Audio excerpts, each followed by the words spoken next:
Hi, I'm Jessie Hurley. In today's project, we're going to be focusing on this mini origami scrapbook album. This is the perfect little album for you to showcase pictures of an event that you'd like to show off to your friends and family. I used this mini album to put pictures of Ella's little bits, her little hand, her little ear, when she was only about 6 weeks old, and I carried it around in my purse until it got ratty and grubby. A friend of mine did the Run for Breast Cancer, and she did her book all in pink and had pictures of all the events along the way. And it's just a quick and easy album for you to put together. The tools you're going to require are a bone folder or bamboo folder, wet glue, and I like the best glue ever, and a strong adhesive, the Sukwang tape. And technically both adhesives will work on their own in this album. I just like these for two different things. We're also going to be playing with our Lawn Fawn beachside pattern paper, and this comes in a pad of 6 by 6 inch paper, which is perfect because for this project we need 6 pieces that measure 6 inches by 6 inches. You can do this project with 12 by 12 as well, and you end up with an album that is 6 inches by 6 inches. You're also going to need 6 pieces of a coordinating cardstock that measure a smidge under 3 inches by 3 inches, and that'll be made plainer later on, but it's just a smidge underneath. It's not an exact measurement. We're also going to need 5 pieces of a coordinating cardstock, and they can be the same color as your 6 pieces, but 5 pieces that measure 2 inches by 2 inches. Okay, so let's begin. You always keep your best glue ever on its lid so the glue is ready to go, and I'm going to leave the measurement there where you can see it. We're going to take our first piece of pattern paper.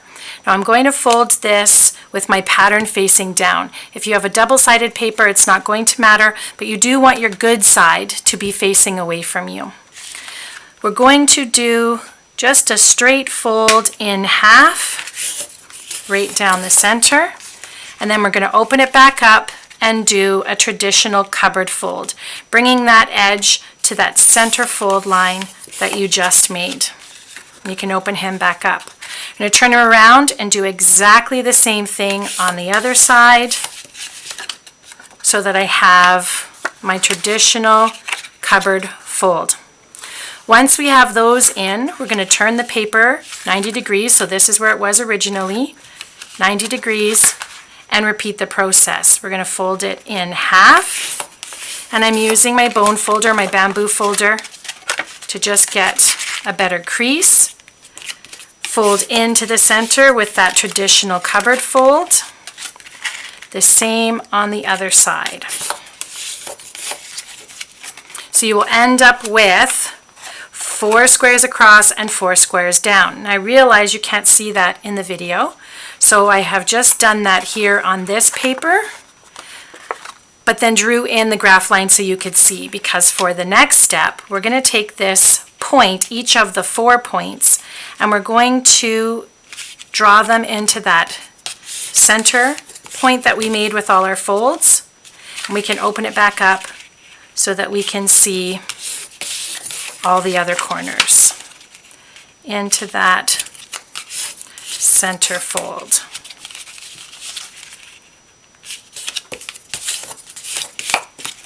Now I have created a square inside here, which I'm going to switch out by the magic of television.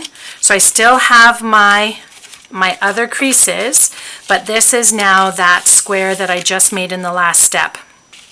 I'm now going to take my corners again, but this time I'm only going to draw them to the midpoint of that square, and this is where my best glue ever is going to come in, because I can do a little smudge of glue, count to about 2-3 seconds, fold the next point in, little smidge of glue, 3 seconds, the third point. You see the pattern now smidge of glue. That's just going to hold all my points down so they are out of my way. Okay. Before I move on to the next step, I'm just going to fold these forward and backward just to make it a little bit more flexible for the next step. Okay. Now all our folds have also created an inner square in here. And I'm going to show you that with this piece here. Of course, I forgot to prep this one by folding out 1, 2, 3. 1, 2, 3. Thought I was organized. Forgot this bit. Okay. So now I've got that inner square I was talking about in the previous step. I'm going to fold all these back just to make them a bit more pliable. And we're going to create a basket around this square here. So this is the tricky part. There's 2 triangles that have been created in all of our folds. Here, triangle there, sort of pinching them together, and you can already see it starting to come together into a little basket. And as I push everything down, I now have my almost completed page. Now it's at this point that if things haven't lined up correctly, we can go in and we can smudge everything a little bit so that it fits a little bit better. So that we've got that page. And one of those smidge under 3 inches by 3 inches is just going to pop into those corners. I don't use any glue to glue it down. And I now have one of my finished pages ready to decorate. So we'll tuck that aside and we're going to run through it again. So my patterned paper is flat down. I am going to line up my edge, do a basic cupboard fold into the center, turn him 90 degrees, and repeat that process. Mid-fold, cupboard fold, open them up, your corners into the center point, into the center point,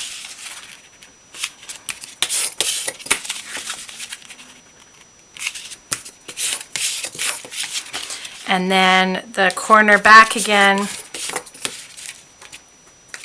into that first line we just created. I'm just going to get all the way around first.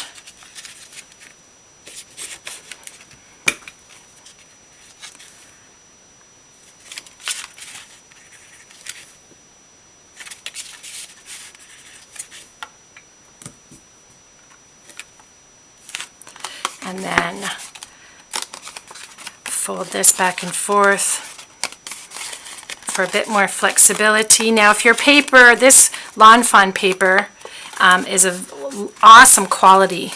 It's got a nice thickness to it, not too thick, not too thin. But you may find that a thinner paper works better for this.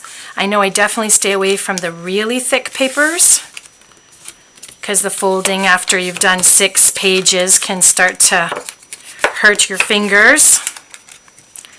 And this one is off a whole lot. So we'll just kind of push him into place.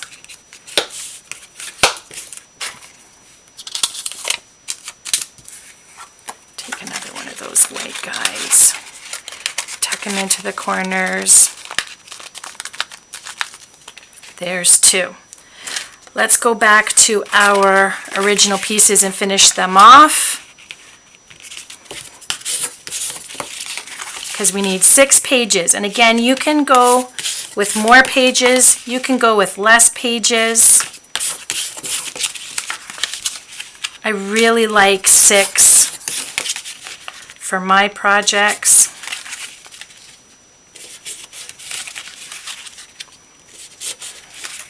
And you can see once you've folded a couple, it comes really fast. I can almost do these in my sleep. We did so many of them. Kids' birthday parties we had at the shop, we did this album. Hostess gifts at Christmas, we made this album. Teachers' gifts. It's a fast and fabulous project.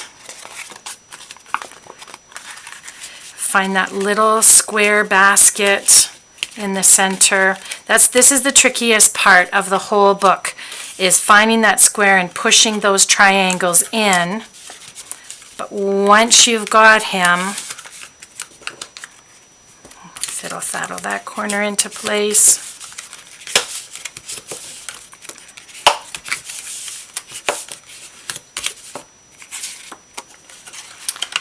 Now, if these pieces of paper were exactly 3 by 3, they tend to fight back a little bit more, and that's why I say just a little smidge less than that, because then the paper will fit in no matter where your folds end up.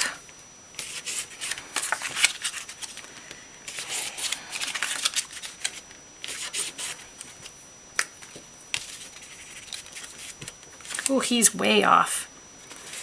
When you've drawn little marker lines, you can really see when your fold is off.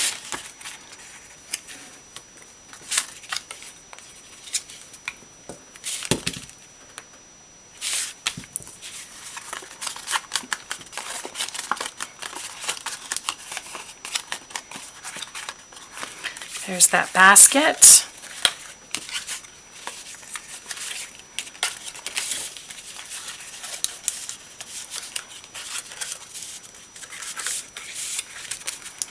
Page comes in.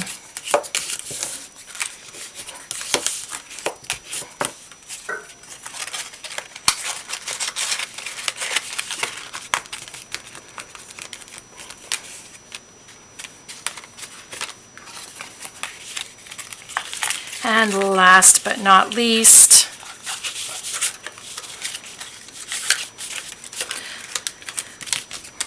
although you're saying, Jessie, you've only got 5 pages there and you said 6, so it can't possibly be last but not least. However, it is, because I pre-made one already.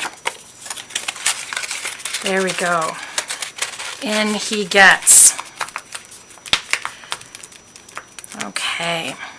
At this point, we're just going to kind of leave these out of the way and go to our little 5 pieces that measure 2 inches by 2 inches. These are going to be our hinges. So I am going to just fold these in half on the diagonal.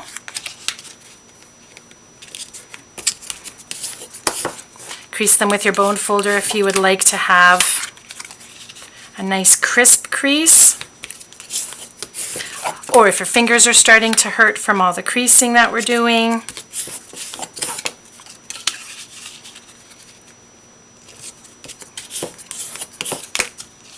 And this is where the best glue ever will work as well. But it does require a little bit of drying time, so I am just going to, for the sake of going faster, I am just going to put a piece of my double-sided sticky tape on both sides of my folded square triangle sides.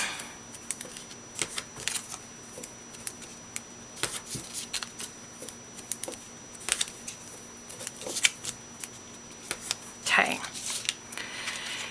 With my pages now, I'm just going to lay them out kind kind of how I would like the pattern to be. Move things around, decide whether I want to, however you want to play with it. And then we're going to take our first page, and you can see how the origami created a little pocket here. We're going to take off our sukwang tape, protective cover, and I'm going to line up the page, not right on the crease, but in just a little, just a smidge, and I'm going to stick that down. My next page, I'm going to do exactly the same thing on the other side. Get them just on the other side of the crease, and I don't worry which way my crease is going because we can bend that later. It's just a basic accordion fold. And now we'll move on to the second page. Remove my protective, bring that hinge just a smidge in, and of course, because these are all squares, it really doesn't matter which of the openings you put it in. Just get them in there. Get them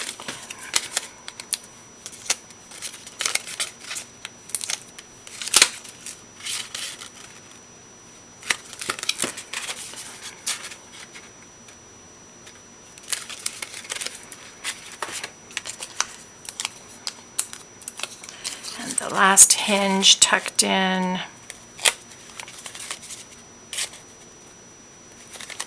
Okay, and this is where we can then fiddle our hinges to get our book to open the way we want it to. Now, I always have something on the front, some little something on the front, so that I can hide my ribbon underneath to keep it closed. And if you find that your paper cutter is leaving rough edges, you need a new blade, just a quick sand with your sanding block will totally get rid of all of those rough edges as a cheat until you get to the scrapbooking store and buy a new blade. So I am going to just glue this white piece down because it's going to go on the cover of my book. But of course I just realized that I forgot to cut myself a piece of ribbon. So before you glue that cover down, you're going to want to apply the ribbon across the center of that fold, but you're only going to glue it to your cover or to your back, but I usually glue it just to the cover. And you're not going to glue it all the way around because you won't be able to open your book properly. Let's just leave him there. So as you can see on this book that has been finished, the ribbon is loose, but it's glued underneath my owl so that when I want to carry him around in my purse, he's all tucked up neatly together. And then when I want to show off my pictures, he opens up in that perfect accordion way. So then you can decorate your pages however you like. I used another Lawn Fawn stamp, Gleeful Gardens, very adorable, and stamped out my snails and my grass. Used some gems from the Robin's Nest, and this is a Cheery Lynn die that I cut out some borders, some corners, and put it all together. And that is my mini origami album. I hope you enjoyed it, and I hope you get into your craft room and make one of your very own.